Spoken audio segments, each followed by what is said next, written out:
Welcome to mission topper channel में। तो आज हम आपको बहुपद के और वास्तविक संख्याओं से लेकर बहुपद चैप्टर तक आपको करवाएंगे हम 20 MCQ। जो हमारे इसी जो आज हम आपको MCQ बताएंगे जो हमारे बोर्ड एग्जाम 2027 में बिल्कुल बिल्कुल फंसेंगे। तो आपको इस वीडियो को पूरी देखना है लास्ट तक, कहीं भी आपको इस वीडियो को काटना नहीं। तो हमारे हाई स्कूल और इंटर का रिजल्ट निकल चुका है। जिन बच्चों का रिजल्ट अच्छा नहीं आया है 10th में, तो वो इंटर में अपनी मेहनत को दिखा सकते हैं। और 9th वाले बच्चे, अब आप जो हाई स्कूल में आ गए हो तो आपको बहुत ही अच्छी तैयारी करनी है, तभी आप अच्छे मार्क प्राप्त कर पाओगे हाई स्कूल में। तो आपको सिर्फ कॉन्सेप्ट समझना है, रट के जाओगे तो बोर्ड एग्जाम में आप अच्छे नंबर नहीं ला पाओगे। तो आज के जो वीडियो में आज मैं पढ़ाऊंगा वो आपको लास्ट तक देखना है, इसी से आप बोर्ड एग्जाम में अच्छे से अच्छे मार्क प्राप्त कर सकते हैं। तो हम आज आपको 20 MCQ टोटल कराएंगे 1 से 4 चैप्टर तक। तो MCQ जो हमारे बोर्ड एग्जाम में आएंगे यहाँ से अलग नहीं आएंगे, जितने आएंगे यहीं से आएंगे। हर एक चैप्टर के MCQ आपको कराए जाएंगे इस चैनल पर, तो इसको सब्सक्राइब कर लीजिए और अपने दोस्तों को भी स्कूल में कह दीजिए कि इस चैनल पर लग जाओ, मिशन टॉपर चैनल पर। इस पर आपको हर एक सब्जेक्ट की तैयारी कराई जाएगी। हर एक सब्जेक्ट के बच्चों अलग अलग टीचर हैं, तो बिल्कुल टेंशन नहीं लेनी है। तो हम बिना समय गंवाए इस वीडियो को शुरू करते हैं। ठीक है बच्चों, तो आपको बिल्कुल टेंशन नहीं लेनी है, तो हम शुरू करते हैं। तो पहला हमारा क्वेश्चन है, यदि पी और क्यू दो अभाज्य संख्या है तो उनका मासा क्या होगा। बताइए बच्चों कि इनका मासा क्या होगा। आपको हर एक सवाल में हिंट दी जाएगी। इसमें अब राइट आंसर क्या है, अभाज्य संख्या के गुणनखंडों के बारे में सोचो कि अभाज्य संख्या के गुणनखंड क्या होते हैं। हमेशा एक होता है, क्योंकि जिसके गुणनखंड अलग अलग होंगे उनका मासा क्या होगा, एक होगा। तो राइट आंसर हमारा क्या हो गया, एक हो गया। ओके बच्चों, तो हमारा अगला सवाल क्या है। अगला सवाल है हमारा कि जो सबसे छोटी अभाज्य संख्या और सबसे छोटी भाज्य संख्या का मासा कितना है। बताइए सबसे छोटी भाज्य संख्या और सबसे, बताइए बच्चों, सबसे छोटी भाज्य संख्या, सबसे छोटी अभाज्य संख्या का मासा कितना होता है। हिंट भी देंगे। सबसे छोटी अभाज्य संख्या 2 और सबसे छोटी भाज्य संख्या 4 होती है। क्या होगा तो बताइए बच्चों, क्या होगा, क्या 2 तो नहीं होगा। हाँ बच्चों, सब लोगों ने राइट, कम से कम 78% बच्चों ने राइट आंसर दिया है कि सर इसका जो आंसर होगा वो कितना होगा, कि सर जो इसका आंसर होगा, कि सर जो इसका आंसर होगा वो क्या होगा। बच्चों क्या होगा इसका आंसर, बताइए जल्दी से बताइए इसका आंसर क्या होगा। बताइए इसका आंसर क्या होगा, इसका आंसर होगा सी।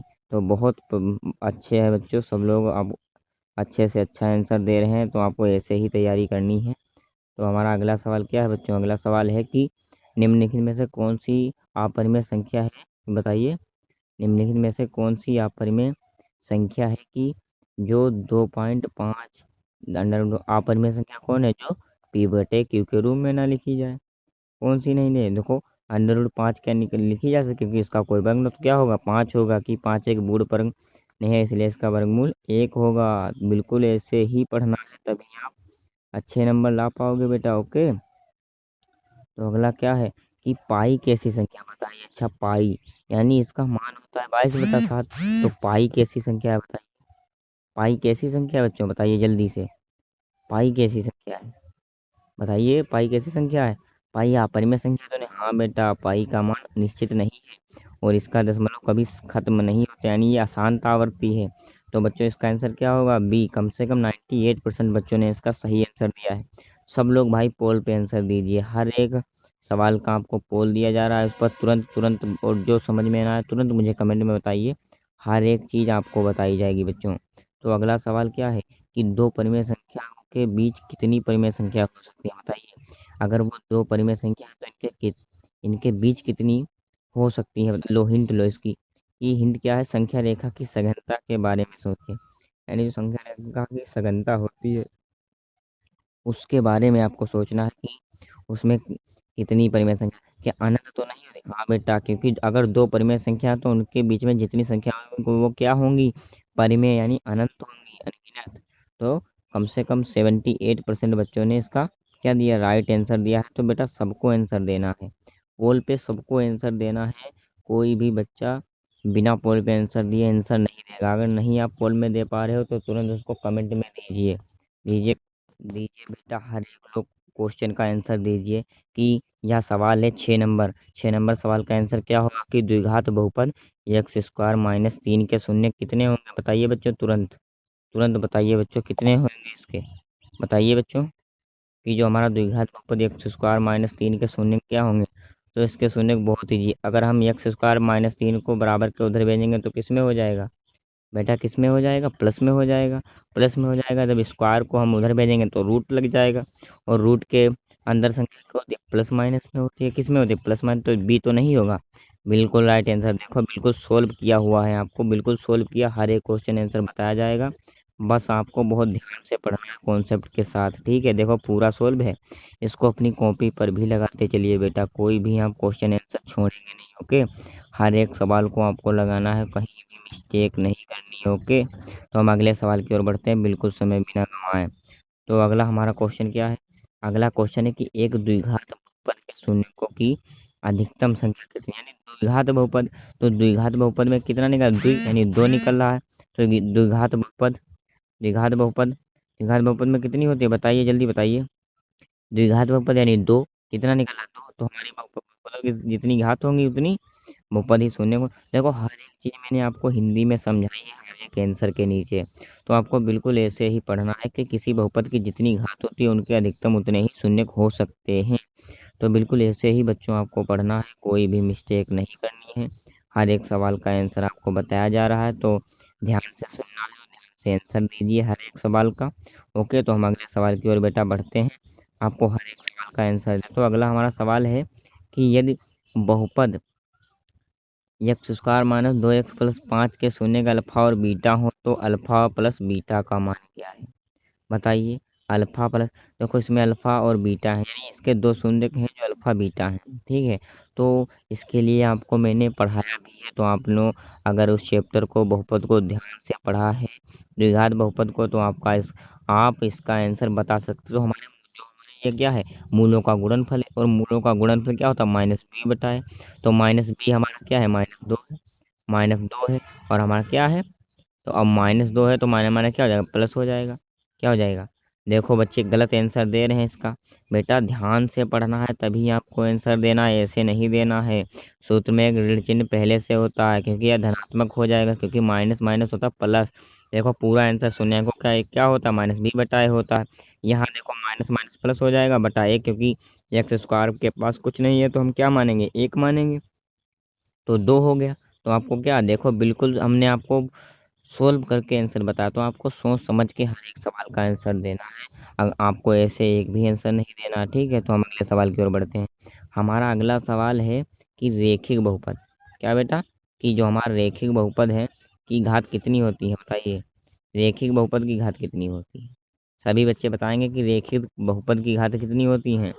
लो हिंट लो कि ए एक्स प्लस बी के रूप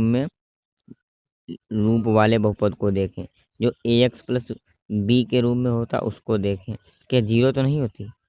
गलत है बेटा, जिस बहुपद की अधिकतम घात एक होती है उसे रेखिक बहुपद कहते हैं। आज समझ गए? आप तो नहीं भूलेंगे कि जिस बहुपद की घात एक होती है उसे रेखिक बहुपद कहते हैं। ऐसे ही तो आपको हर एक सवाल को समझते चलना है, किसी भी सवाल में मिस्टेक नहीं करनी। अगर कोई भी सवाल बेटा आपको समझ में ना आए, तुरंत मुझसे कमेंट में पूछिए, हर एक सवाल आपको बताया जाएगा। और अपने दोस्तों को भी कह दीजिए कि इस चैनल को सब्सक्राइब करें तुरंत तुरंत, क्योंकि ऐसे सवाल आपको किसी चैनल पर नहीं मिलेंगे। और आपको यूपी में रैंक प्राप्त करनी है तो आपको इस चैनल को सब्सक्राइब करना ही पड़ेगा बेटा। तो क्या है कि द्विघात बहुपद x square plus 7x plus 10 के शून्यकों का गुणनफल क्या होगा? बताइए। द्विघात बहुपद x square plus 7x plus 10 के शून्यकों का गुणनफल क्या होगा? शून्यकों का गुणनफल क्या होता है? सी बटा है। तो सी हमारा कितना है? इसमें 10 है, और ये एक है, तो हमारा क्या होगा? पहला आंसर होगा। बच्चे भाई कम से कम 98% बच्चों ने इसका सही आंसर दिया है। बेटा सब लोग बच्चों इसका आंसर पोल पर दीजिए, कोई भी कमेंट में क्वेश्चन का हल नहीं देगा। अगर आपको कमेंट में देना है तो पूरा सवाल हल करके दीजिए। देखो मैंने पूरा सवाल आपको हल कर दिया है, तो आपको इसको अपनी कॉपी पर नोट करते चलना है हर एक क्वेश्चन और आंसर को, ठीक है? तो अगले सवाल की ओर बढ़ते हैं। अगला सवाल हमारा क्या है? तो अगला सवाल है हमारा कि यूक्लिड विभाजन एल्गोरिथ्म में दो धनात्मक पूर्णांकों के निम्न में से किसे परिकलित करने की तकनीक है? बताइए, यूक्लिड विभाजन का प्रयोग किसके लिए किया जाता है? बताइए बच्चों, कि जो हमारा यूक्लिड विभाजन है उसका प्रयोग किसके लिए किया जाता है, किस तकनीक, मासा ज्ञात करने के लिए। हाँ बेटा, मासा ज्ञात करने के लिए यूक्लिड विभाजन प्रमेयिका का मुख्य उपयोग दो संख्याओं का महत्तम समावर्तक निकालने में होता है। यानी दो संख्याओं का मासा निकालने के लिए प्रयोग होता है। ओके, समझ में आया? जो समझ में ना आए बेटा बच्चों तुरंत पूछो कमेंट में। इस चैनल पर आपको हर एक चीज़ पढ़ाई जाएगी। मिशन टॉपर बच्चों की पहली उम्मीद है। बच्चे अभी छोटे होते हैं तो उनके दिल से इस चैनल पर नहीं खेला जाता है, हर एक चीज़ उन्हें बताई जाती है। जो भी समझ में ना आए उनको हर एक चीज़ बिना डरे इस चैनल पर पूछ लेनी चाहिए। और डिस्क्रिप्शन में मेरा नंबर है, अगर उसमें ना समझ में आए मुझे कॉल कीजिए। और मेरे व्हाट्सएप चैनल पर हर एक सब्जेक्ट के नोट्स मिलते हैं, तो आपको वहीं देख लेना है। हर एक सब्जेक्ट के नोट्स वहीं डाले जाएंगे। तो लिखा है कि किसी पूर्णांक यम के लिए प्रत्येक सम पूर्णांक का रूप क्या होता है। कि अगर यम एक विषम संख्या, अगर उसमें एक वन जोड़ देंगे क्या हो जाएगा, विषम होगा। क्योंकि यदि हमेशा विषम होगा, यदि सम यम सम है तो, क्योंकि यम हमेशा तो विषम होगा तो 2m होगा। अगर हम किसी भी संख्या को 2 से मल्टीप्लाई करेंगे तो वो हमेशा क्या सम होती है बेटा, क्या होती है, सम। तो इसकी हिंट देखो, ये थी सम संख्या हमेशा 2 से विभाज्य होती है। सम संख्या किससे, 2 से विभाज्य होती है। तो आंसर हमारा क्या होगा, डी आंसर होगा 2m। तो आपको बिल्कुल बेटा ऐसा ही आंसर देना। तो अगला क्वेश्चन हमारा है कि यदि किसी द्विघात बहुपद के शून्य के 3 और -4 हो तो वह बहुपद होगा। बताइए बच्चों कि यदि किसी द्विघात बहुपद के शून्य 3 और -4 हो तो वह बहुपद होगा। बताइए, क्या बहुपद होगा, कौन सा बहुपद होगा। इसमें कौन सा बहुपद बनाने का सूत्र लगाना होगा कि क्या होगा। पहले होगा एक्स स्क्वायर माइनस शून्यंकों का योगफल प्लस शून्यंकों का गुणनफल। उसको आपको आंसर लगा के इसको लगा तो हिंट भी मिलेगी आपको। देखो दिया पूरा, एक्स स्क्वायर माइनस योग प्लस गुणनफल का प्रयोग करें। जब हम गुणनफल का शून्य दिए तो इनका हम पहले क्या, इनका हमें योग करना होगा, फिर गुणनफल करना होगा, तब हमें क्या इसका आंसर मिलेगा। तो आंसर क्या होगा, तो देखो बेटा ये तो नहीं होगा आंसर, आंसर सी होगा। बच्चे गलत आंसर दे रहे हैं, आपको इसको अपनी कॉपी पर सॉल्व करना है। देखो पूरा हमने सॉल्व करके बताया है।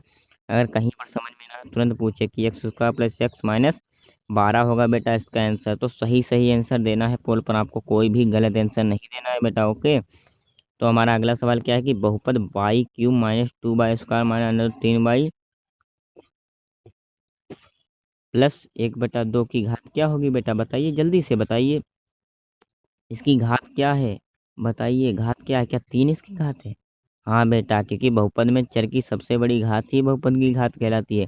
तो इसमें चर क्या है, बाई है, तो बाई की घात कितनी, 3। तो इसकी घात कितनी होगी बेटा, बताइए इसकी घात कितनी होगी बेटा, बताइए इसकी घात कितनी होगी, बताइए जल्दी से। इसकी घात कितनी होगी बेटा, बताइए बताइए। तो इसकी घात कितनी होगी, 3 होगी बेटा। बहुपद में चर की सबसे बड़ी घात ही बहुपद की घात कहलाती है। तो इस वीडियो को हम यहीं पर समाप्त करते हैं। इतने ही एमसीक्यू आपके इससे बाहर नहीं आएंगे बोर्ड परीक्षा में। तो आपको ऐसे ही हर एक सवाल को सॉल्व करना है। तो हम आपको अगले वीडियो में इसी तरह एमसीक्यू लेकर आएंगे। तो इस वीडियो को देखने के लिए थैंक यू। अगली वीडियो में जुड़ने के लिए इसको सब्सक्राइब कर लें। ओके, अगले वीडियो में मिलते हैं बच्चों।